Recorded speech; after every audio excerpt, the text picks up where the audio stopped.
I can remember whenever I was a kid, I used to get maybe 3 or 4 different hunting magazines every month. And whenever they'd come in, I would literally sit down and read through them cover to cover. And one of the things that always fascinated me was the bear hunting stories. I would even go to the very back in the classified ads where outfitters were advertising their businesses, go to the Canada section and call or send emails to the different outfitters in Canada trying to get information on bear hunts. And I was maybe 10, 11, 12 years old. Ever since then, bear hunting's been something that has just always been in the forefront of my mind as something that I wanted to do. So whenever Joe called this past spring and said he was putting something together with Tippmann Outfitters, I was in from the get-go. We live in a world of pieces, each one contributing to a bigger picture of who we are. And for every detail that we see, we get a glimpse of something unseen, something that connects all the pieces together in a way that makes sense and points to something greater. It's in this that we find who we are. This is life. This is hallowed ground.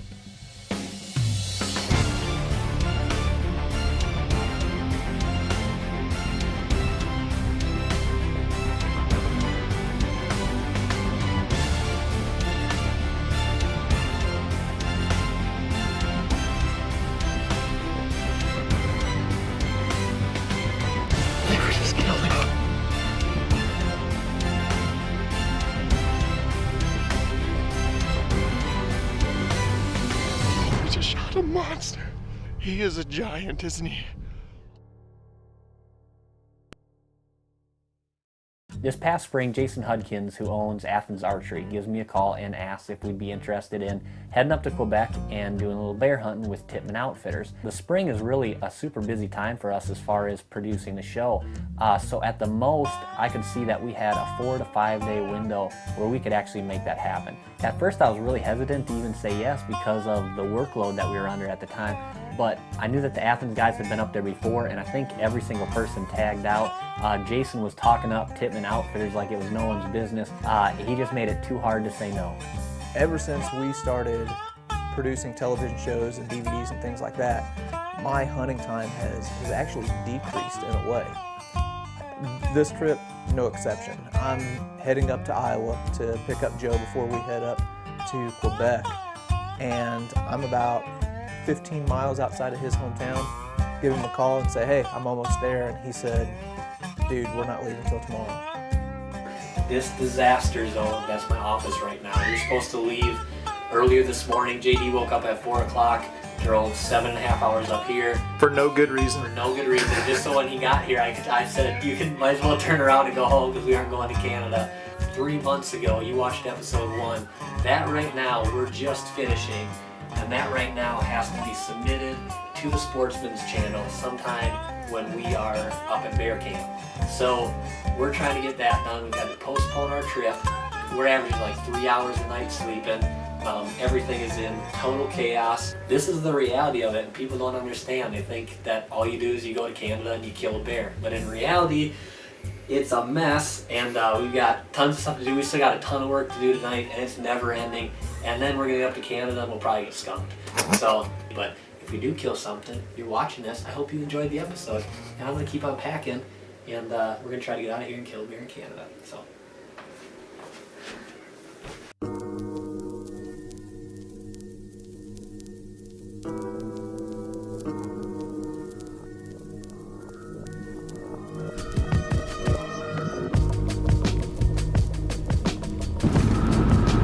Good river. Good view for you, huh? Awesome view.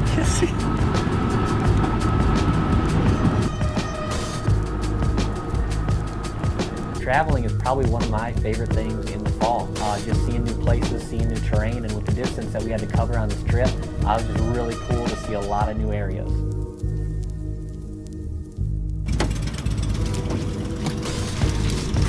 Did you get an apple? I got an apple. Single. So you got apple and cheese, I got some beef jerky. and I got peanut butter M&Ms and Reese's peanut butter cups.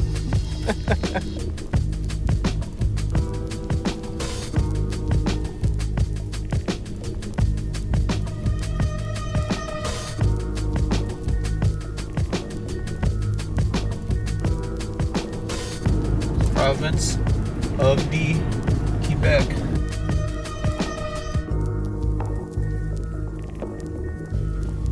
Made it. And this is par for the course. It's raining.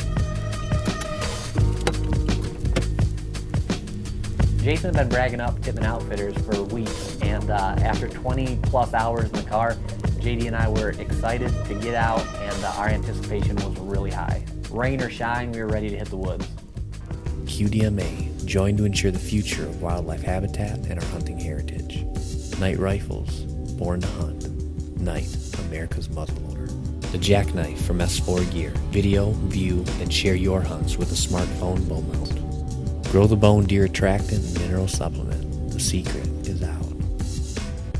Center Shot Ministries, making Christ the target of your life. And Stalker XTV, the industry's ultimate electric buggy. I demand the best. In a game of inches, when the smallest imperfections can mean the difference between success and failure, I feel confident knowing that every QAD Ultra-Rest has been designed, manufactured, and assembled right here on American soil. With unparalleled precision and uncompromised quality, the Ultra-Rest is more than a piece of equipment. It's a part of who we are. I shoot the Ultra-Rest, America's Rest, only by Quality Archery Designs. We were pretty excited to be in camp. It's not very often that we get a chance to get together with our sponsors, and we don't get to run into Jason and Rodney and the guys at Athens very often. So we were excited, to say the least. One of the things that we were really excited about was the hunting, obviously, and the quality and the quantity of bears that they have in this area is one of the reasons why Tippmann Outfitters has such a good reputation. First night bear hunting here in Quebec. Joe was nice enough to give me the option whether to hunt first. I told him he could hunt first. He insisted that I hunt first. And then it started raining. But supposedly the bears move pretty good whenever it's cool and rainy and nasty. But got our bait site set up here. I got my bait site set up here. Got me some fudge rounds. I'm assuming the bears like the smell of fudge rounds.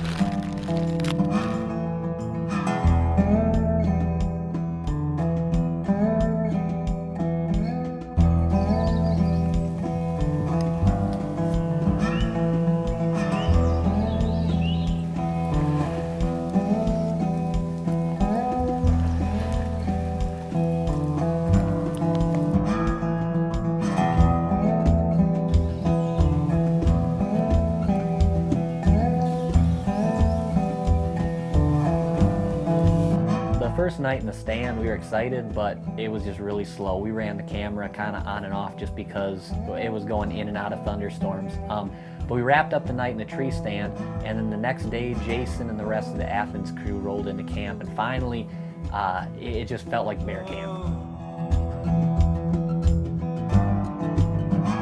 One thing that really excited me about going on this hunt was it was the first time I was going to get to use my new R120. So whenever we weren't hunting, Joe and I were spending a lot of time just out behind the lodge shooting our bows.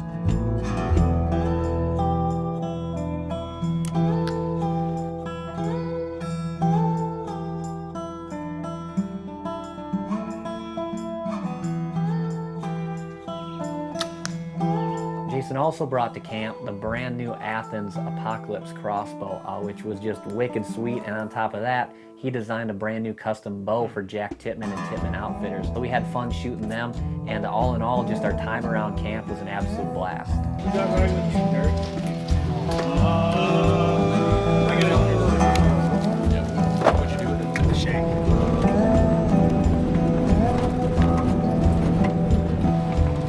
I came from many rains down here. There was only like 4 of them here that day. That was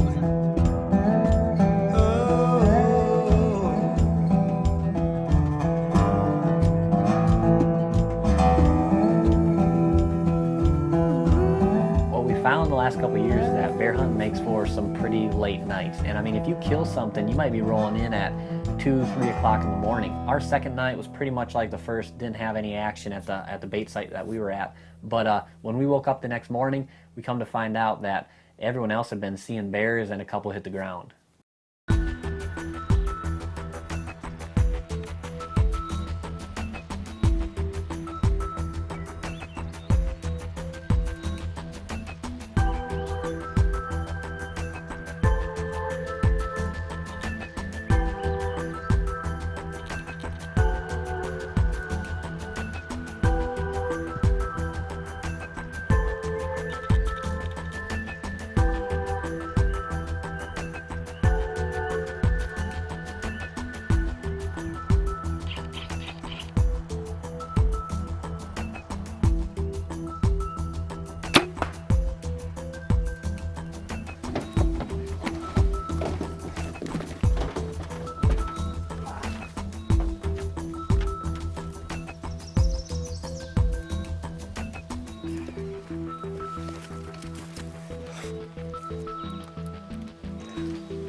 This segment is brought to you by Center Shot Ministries, effectively connecting the church with local communities through the sport of archery.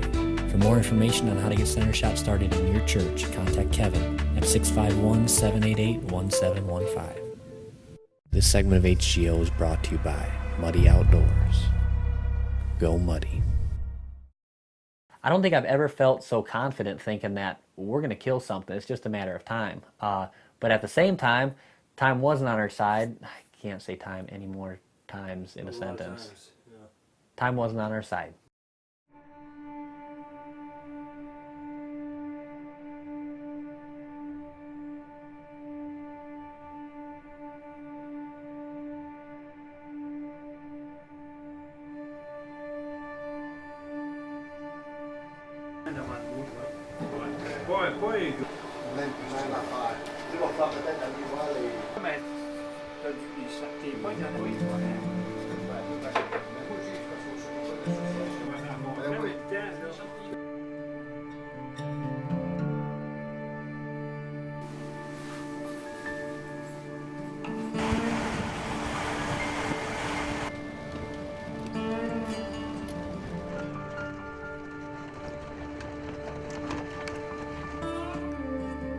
I'm a Midwestern guy, so obviously I'm still in the process of learning whenever it comes to bear hunting. But we roll up to this spot and there was just something about it that felt good to me. And instantly I said, this is the spot, let's go with this. I baited this yesterday when we baited for Brian's about a mile through the bush that way. Baited them both at the same time. Check this, and it got hit. I mean, it got hit hard.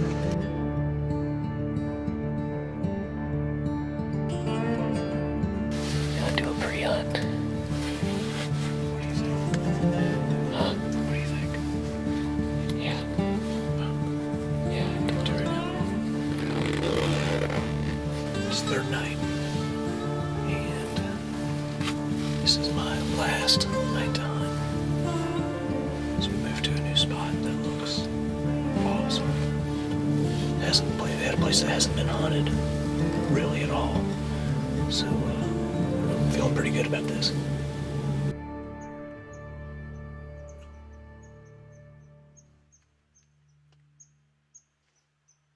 It probably hadn't been maybe 30 minutes, I hear Joe whisper, dude, here comes a bear.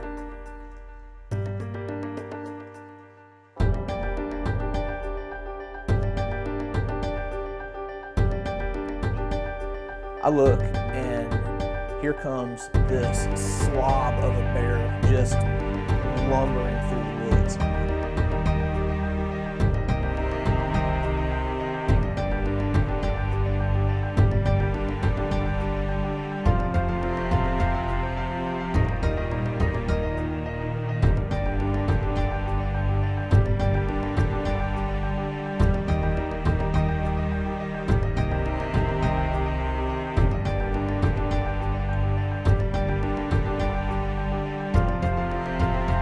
So this big, fat old bear comes walking in, and I'm thinking this is it, it's gonna happen. And when that thing turned around, I almost wanted to throw up.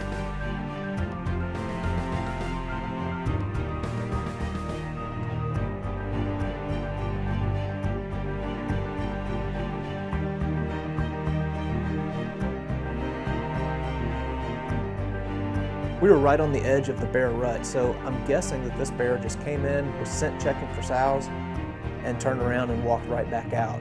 Regardless, we never saw him again, and I was thinking, crud, I hope we didn't just miss our opportunity.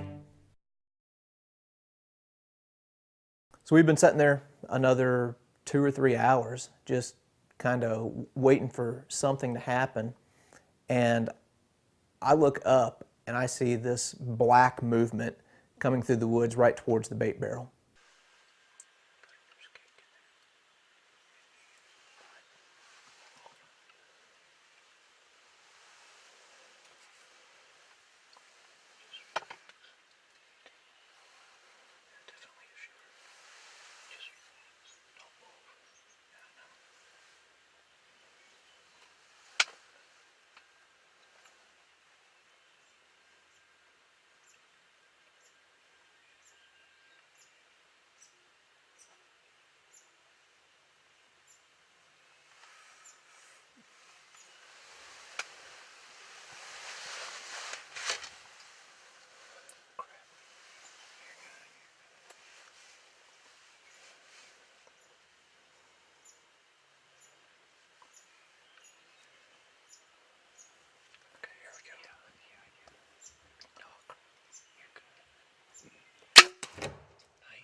My heart is pounding out of my chest.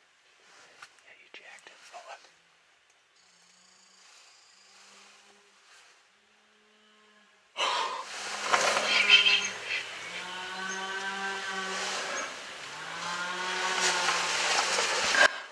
I can't explain the feeling that came over me. Not only was it a monkey off of our back, but the fact that I had just killed a stud bear was, it was an indescribable feeling. You're right, dude, do it. Nice shot, buddy. I wish I'd worn my diaper now. You jacked him good. That was a perfect shot. Oh, thanks. Perfect. I just shot a pretty dang good bear, I think. My girls are gonna be excited that Papa killed a bear. Oh, thank you, Lord. Man,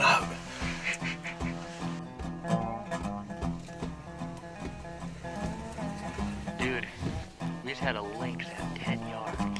Come up to the sand? Yeah, yeah. Yeah, he was huge. He walked right up there and just sat down and looked at us for a long time, but it was too dark to film. But hey, if you hear a death moan, that means the bear's dead, right? Yeah. The barrel's still up. Didn't give time to get the barrel. Heck no. I don't know if we Here's got a where his chance. foot was at and took off. Is it a big bear? That's big. We'll see. We'll see. He said. Okay, where did he go? Back. I think it's right there. Oh. Dude, look at this.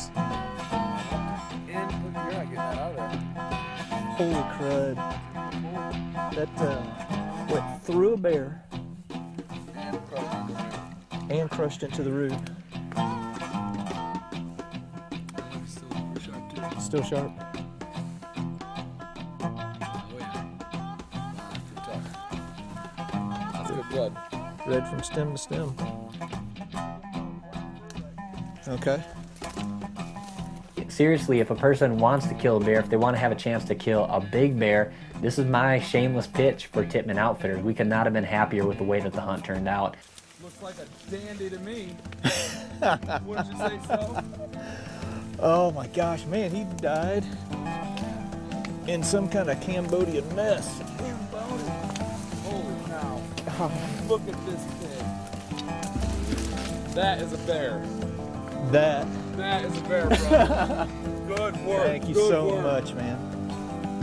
And with that, we closed out another season. Yep. I got nothing. Hang on, let me think for a second. Dang it.